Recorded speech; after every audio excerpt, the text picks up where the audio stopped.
Stories, they don't mean much to those who don't listen, but to some, they mean everything.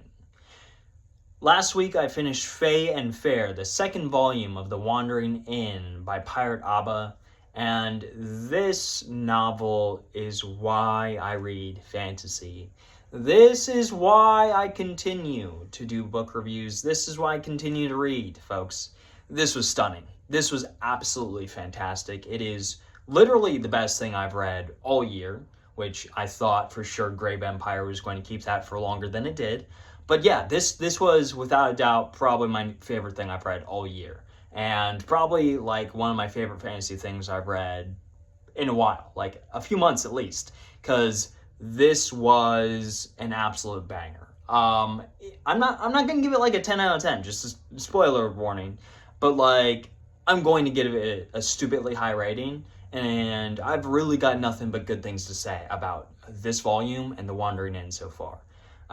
And if you haven't heard The Wandering Inn, let me just give you kind of a breakdown. The Wandering Inn is like a slice of life fantasy meets epic fantasy with lit RPG elements. It's a story of a bunch of people from the regular human world, our world, if you want to call it that, going to a fantasy world where there are a bunch of crazy different fantasy races. It's kind of like being transported from our world to Skyrim or Diablo or like Baldur's Gate or something like that, where it's just completely different. You know, there's lizard people, there's bear people, there's wolf people, there's dragons, there's ancient demons, there's dead gods, there's all sorts of stuff going on, the goblins, etc., right? And there's an entire leveling system which comes in with the lit RPG elements, and it's there's a lot going on.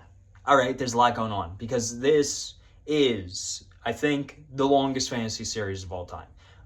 It's like 15 million words.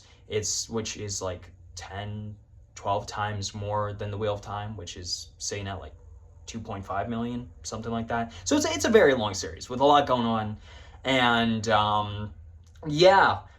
When I started the first volume, I knew it was a huge commitment, which is why I've been so hesitant to read volume 2. Mostly because like I felt after reading volume 1 that I'd probably like this a lot.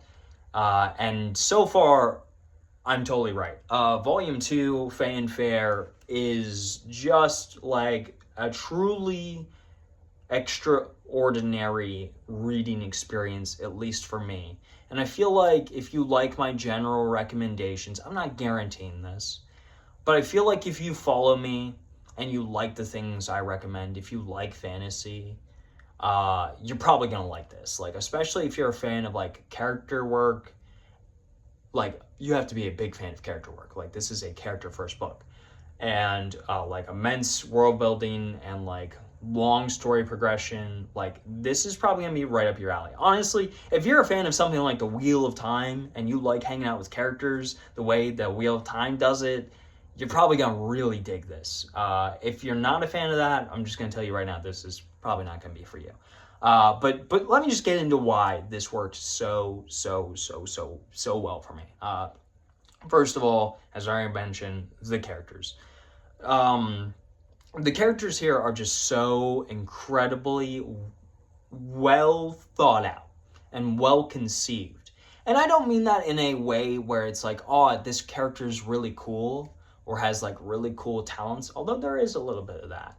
But there's just something about the way Pirate Abba writes that like feels very deeply human.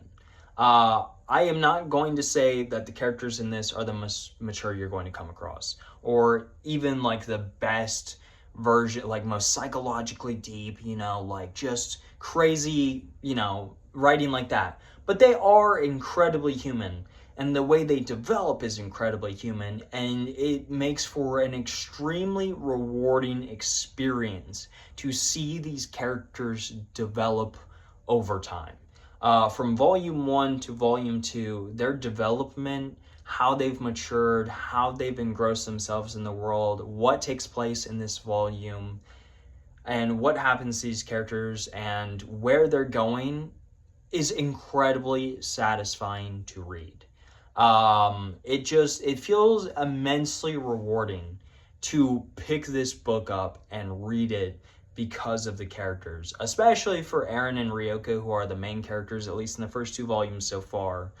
It feels really, really great to see their journey and to see where they started off and how far they've come so far, and knowing just how much further they have left to go. It's very special in that way, because it's done in a way that's very slow and methodical. And for some people, maybe that won't work, especially, knowing these 2 female leads are probably not the conventional stereotypical heroes that a lot of people are going to be used to.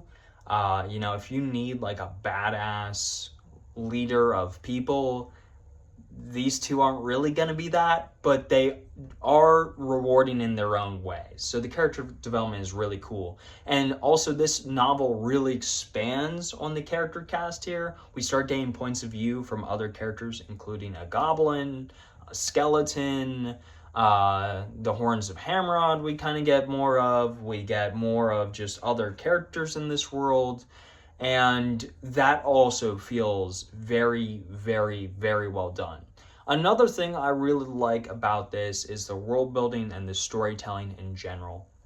Pirate Abba, she throws out these threads, and like they're going in all these different directions, and there's so many, so many out there that you genuinely at this point will not know where that's going. I probably won't know where they're going for like another 10 books at least. But there are threads from the first volume that start tying into one another in this volume. And you start seeing connections, and you start seeing the world develop, and you start seeing world building, and you start getting answers to certain questions that you'll have in the back of your head about what is this character's motivation, or what's the world building here? Are the gods really dead? Etc., etc., that kind of stuff. How does the leveling system work? And you start getting answers, and you start getting more lore, and you start getting these threads, and these patterns start weaving together. And oh my god, it's so good. I love when an author world builds well. I love when an author throws out a mystery about the nature of the world, and then when the answer comes, it's satisfying. And Pirate Alba does that to a T. It is so good, the way that they write the world in this, and the way that this world develops, and how it's building towards certain conflicts, and what they are setting up, and what's going to happen, is incredibly gratifying to read.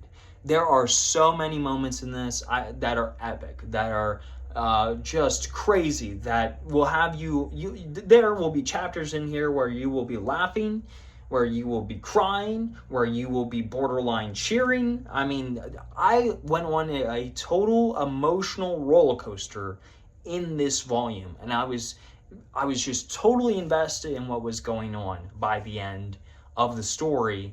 And I think the way that this author connects everything together with the characters and the world building and the story is the reason it works. There is a formula here that they have created, and it's singular to this story, but it is incredibly gratifying to read. And that's really the biggest plus I can give it as a series so far, is that it is incredibly gratifying to read. It's not just like, oh, the prose is really good, and wow, the words are really pretty, or I like this one character, or, I kind of want to see where this goes just to see where it goes. I want to see where the conclusion is. There's something about the story itself. It's that journey that you're on that feels rewarding to be a part of. And very, very few fantasy series, in my opinion, do that really well. The Wheel of Time, in my opinion, does it really well. First Law does it really well. Malazan, for the most part, does it really well. And The Dark Tower does it really well. And there's a few others that I think do it well to greater or lesser extents, but like, this series really reminds me in a lot of ways of why I got hooked on The Wheel of Time. And that is my favorite series of all time. So anytime I compare anything to The Wheel of Time, that is incredibly high praise. Now, again, just kind of one of those warnings, because I need to wrap up my review soon. This is not going to be a series for everyone. The development of these characters are slow. It is not what I would call an action-packed book. A lot of stuff happens in this book, and there is a lot of action in this book, but a lot of this book is also sitting around talking and figuring out problems with characters and stuff. This is not going to be for everyone. This is not going to be one of those books I can universally just say, read this, you're going to love it. There are some books like that. This is not one. But I do think if you are a fan of long fantasy, if you are a fan of getting connected to characters, if you are a fan of the journey and you do not need to know where the destination is or how far away it is, if you are a fan of getting completely and utterly immersed in a series, if you're a fan of something that is long and maybe even tedious, like The Wheel of Time, or, The Dark Tower, or something like that, I think The Wandering End might be for you. And Fae Fare, to be honest, it kind of reinvigorated a lot of love I have for fantasy in a huge way. And it's one of those, it's kind of weird. I'm reading other books right now, but The Wandering End, it's on my mind. I can't stop thinking about it. So I'm going to have to dive back in very, very soon. And if that feeling continues to occur, I know it's a good series. And if I continue to feel joyous and happy and sad and all that emotional range when I'm reading something, I know that series is going to be great. And I think that's what The Wandering End has. It has that special emotional attachment to it that elevates a series from good to best. So Fae Fare, I'm going to give like a 9.2 out of 10. Best thing I've read all year.